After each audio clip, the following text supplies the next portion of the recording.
دوستو زینب be be روتی ہوئی اسسٹنٹ کمشنر صاحب کے دفتر پہنچی۔ زینب بی بی کے ہاتھوں اور گالوں پر سرخ سرخ چوٹ کے نشان تھے۔ اسی آفس کے باہر ایک سیکیورٹی گارڈ کھڑا تھا۔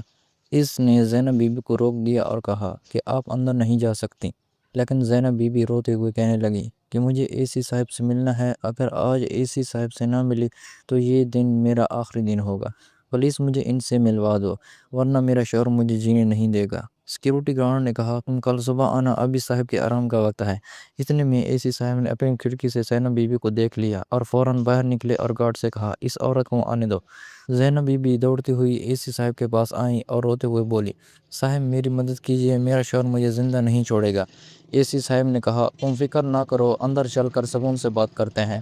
وہ زینب بی بی کو اپنے دفتر میں لے آئے۔ زینب بی بی کی حالت نہایت خراب تھی۔ وہ دبلی پتلی ہو گئی تھی، ان کے ہاتھوں، منہ اور پیٹ پر چوٹوں کے نشان صاف دکھائی دے رہے تھے۔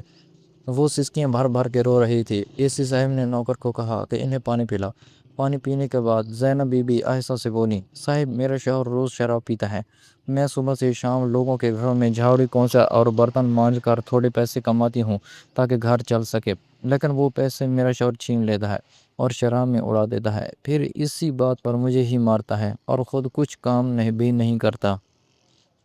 یہ سن کر اے سی صاحب نے نرمی سے کہا اماں جی آپ منہ جھکا کر کیوں بات کر رہے ہیں، منہ اوپر کر کے بات کریں۔ زینب بی بی روتے ہوئے بولی صاحب میں آپ سے آنکھ ملا کر کیسے بات کر سکتی ہوں، آپ تو اتنے بڑے افسر ہیں۔ لیکن جب اے سی صاحب نے اصرار کیا تو زینب بی بی نے اپنا منہ اوپر کیا، اور جیسے ہی ان کی نظر اے سی صاحب پر پڑی تو ان کے قدموں تلے زمین نکل گئی، کیونکہ ان کے سامنے کوئی اور نہیں بلکہ ان کا وہی بیٹا کھڑا تھا جو 20 سال پہلے ایک حادثے کا شکار ہو گیا تھا۔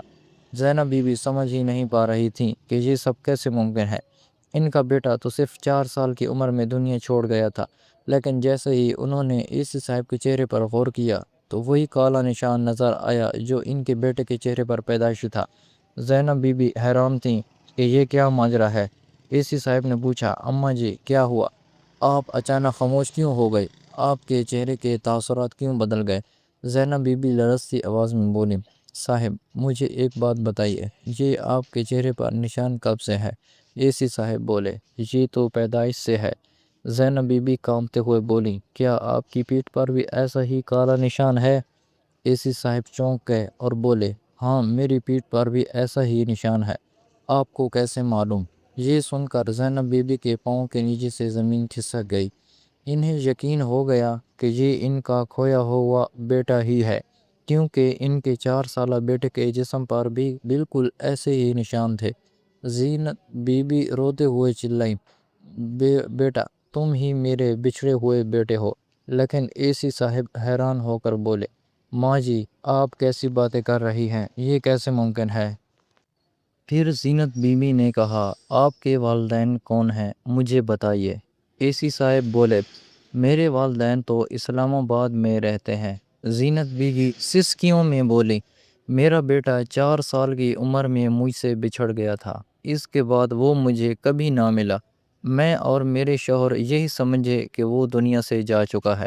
تبھی اے سی صاحب آہستہ آواز میں بولے میں بھی 4 سال کی عمر میں اپنے والدین سے بچھڑ گیا تھا، ایک حادثے میں سب کچھ ہوا۔ میرے اسلام آباد والے والدین نے ہی مجھے پالا پوسا، پڑھایا لکھایا اور آج میں اسسٹنٹ کمشنر بنا۔ یہ سن کر زینت بیوی کے ہوش اڑ گئے۔ وہ سمجھ چکی تھی کہ ان کے سامنے بیٹھا شخص کوئی اور نہیں بلکہ ان کا کھویا ہوا بیٹا ہے۔ اے سی صاحب کی آواز بھر آ گئی۔ وہ پوچھنے لگے اماں جی سب کیسے ہوا، کیا واقعی آپ میری ماں ہیں، میں آپ پر یقین کیسے کروں؟ زینت بی بی نے جو انکشاف کیا وہ سن کر خود اے سی صاحب کے بھی قدم ڈگمگا گئے۔ زینت بی بی نے کہا بات آج سے تقریباً 20 سال پہلے کی ہے۔ لاہور میں رہنے والی زینت ایک نہایت ذہین اور محنتی لڑکی تھی۔ وہ کالج میں پڑھتی تھی۔ اسی دوران اس کی ملاقات ایک استاد رضوان سے ہوئی جو اسی کالج میں پڑھاتے تھے۔ رضوان شکل و صورت میں نہایت خوبصورت تھے اور زینت بھی حسین اور ذہین تھی۔ رضوان اکثر کلاس میں اور کالج میں زینت کی تعریف کرتے اور دل ہی دل میں اسے چاہنے لگے۔ کچھ وقت بعد زینت بھی اپنے استاد کو چاہنے لگی۔ آہستہ آہستہ وہ بہانے سے رضوان کے پاس ٹیوشن پڑھنے جانے لگی اور اس دوران دونوں زیادہ وقت اکٹھے گزارنے لگے۔ ایک استاد اور شاگرد کا رشتہ کب محبت میں بدل گیا یہ خود انہیں بھی پتہ نہ چلا۔ جب زینت نے اپنے گھر والوں کو بتایا کہ وہ رضوان سے شادی کرنا چاہتی ہے تو گھر والے شدید ناراض ہوئے، کہنے لگے یہ ممکن نہیں کیونکہ رضوان تم سے کافی سال بڑے ہیں اور ہم ایسا ہرگز برداشت نہیں کریں گے۔ لیکن زینت بضد رہی اور کہنے لگی کہ رضوان کی اچھی نوکری ہے، پڑھا لکھا ہے، ان کے والدین کے پاس اچھی خاصی جائیداد ہے، وہ مجھے اچھا رکھیں گے۔ آخرکار بہت منت سماجت کے بعد گھر والے مان گئے اور دونوں کی شاندار طریقے سے شادی ہو گئی۔ شادی کے 1 سال بعد ہی زینت ماں بننے والی تھی۔ وقت گزرتا گیا، ان دونوں کا رشتہ اور محبت مزید مضبوط ہو رہی تھی۔ جب زینت نے بیٹے کو جنم دیا تو رضوان نے اس کا نام فراز رکھا۔ وہ اپنے بیٹے سے بے حد محبت کرتا تھا اور اس کی ہر خواہش پوری کرتا تھا۔ وقت گزرتا گیا اور فراز 4 سال کا ہو گیا۔ گرمیوں کی چھٹیوں میں فراز ضد کرنے لگا کہ گھومنے جانا ہے، کہ شادی کے بعد ہم کہیں نہیں گئے، بچہ بھی بڑا ہو گیا ہے، کیوں نہ اسے بھی لے جائے۔ رضوان نے پہلے کچھ ہچکچاہٹ دکھائی لیکن بیوی اور بیٹے کی ضد کے آگے ہار گیا اور تینوں گھومنے نکل گیا۔ بارشیں جاری تھیں، پہاڑوں پر لینڈ سلائڈنگ ہو رہی تھی اور کئی جگہ راستے بند ہیں، مگر رضوان اور زینت یہ سب نظر انداز کر کے پہاڑی علاقوں میں پہنچ گئے۔ وہاں 3 دن تک بارش کی وجہ سے ہوٹل میں ہی پھنسے رہے۔ جب راستہ ذرا کھلا تو انہوں نے واپسی کا ارادہ کیا۔ حالانکہ لوگوں نے انہیں منع کیا تھا کہ خطرہ ہے، لیکن رضوان کو اپنی نوکری پر بھی جانا تھا، اس لیے وہ نکل پڑے۔ راستے میں اچانک پہاڑی سے بڑے بڑے پتھر گرنے لگے۔ گاڑی بمشکل بچی لیکن کچھ آگے جا کر سڑک ٹوٹ گئی اور ان کی گاڑی نیچے ندی میں پھنس گئی۔ پانی کا بہاؤ بہت تیز تھا اور گاڑی آہستہ آہستہ بہنے لگی۔ لوگوں نے رسیاں ڈال کر مدد کی۔ رضوان نے ایک ہاتھ سے رسی پکڑی اور دوسرے ہاتھ سے زینت کو تھاما ہوا تھا۔ زینت نے اپنے بازوؤں میں فراز کو پکڑا ہوا تھا۔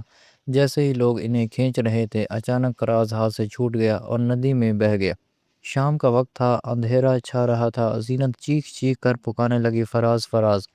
رضوان اپنی آنکھوں کے سامنے اپنے بیٹے کو بہتا ہوا دیکھ کر پتھر کا سایہ ہو گیا۔ لوگوں نے زینت اور رضوان کو تو بچا لیا لیکن فراز کو نہ بچا سکے۔ ساری رات تلاش ہوتی رہی لیکن بچہ نہ ملا۔ اگلی صبح ریسکیو ٹیمیں بھی آئیں مگر وہ بھی ناکام رہیں۔ اس حادثے نے رضوان کو توڑ کر رکھ دیا۔ اس نے بیوی کو الزام دینا شروع کر دیا کہ اگر تم نے فراز کو ٹھیک سے پکڑا ہوتا تو وہ نہ بہتا، تم ہی کی ضد پر ہم گھومنے آئے تھے، تم ہی ہمارے بچے کی قاتل ہو۔ زینت بیچاری خاموشی سے سب سنتی رہی۔ وقت گزرتا گیا مگر فراز کا کچھ پتہ نہ چلا۔ مہینہ گزر گیا، رضوان غم کی شدت میں شراب پینے لگا۔ پھر اس نے اپنی نوکری چھوڑ دی۔ آہستہ آہستہ گھر اور جائیداد بھی بک گئی اور وہ سڑک پر آ گیا۔ اب گھر کا بوجھ زینت پر پڑ گیا۔ اس نے دوسروں کے گھروں میں صفائی، برتن دھونا شروع کر دیا تاکہ کرایہ اور کھانے کا انتظام ہو سکے۔ لیکن اس کی محنت کی کمائی بھی رضوان چھین کر شراب میں اڑا دیتا اور الٹا اسے ہی ستاتا کہ میرا بچہ مجھ سے تم نے چھینا ہے۔ وقت گزرتا گیا اور 20 سال بیت گئے۔ آج زینت بی بی روتے روتے اسسٹنٹ کمشنر صاحب سے کہہ رہی تھی، بیٹا یہ سب کچھ اس دن ہوا تھا اور آج 20 سال بعد تم میرے سامنے ایک بڑے افسر بن کر بیٹھے ہو۔ اللہ کی کیسی قدرت ہے، اس نے کیسا انصاف کیا ہے۔ اگر اس دن تمہارے ابو مجھے نہ مارتے اور میں یہاں نہ آتی تو آج تم سے ملاقات بھی نہ ہوتی۔ یہ سن کر اے سی صاحب کی آنکھوں سے بھی آنسو بہنے لگے اور انہوں نے زینت بی بی کو گلے لگا لیا۔ وہ بولے، اماں اب آپ فکر نہ کریں، میں آ گیا ہوں، اب آپ کے ساتھ کچھ نہیں ہوگا۔ زینت بی بی نے پوچھا، بیٹا تم اس دن کہاں گئے تھے، تم کیسے بچے؟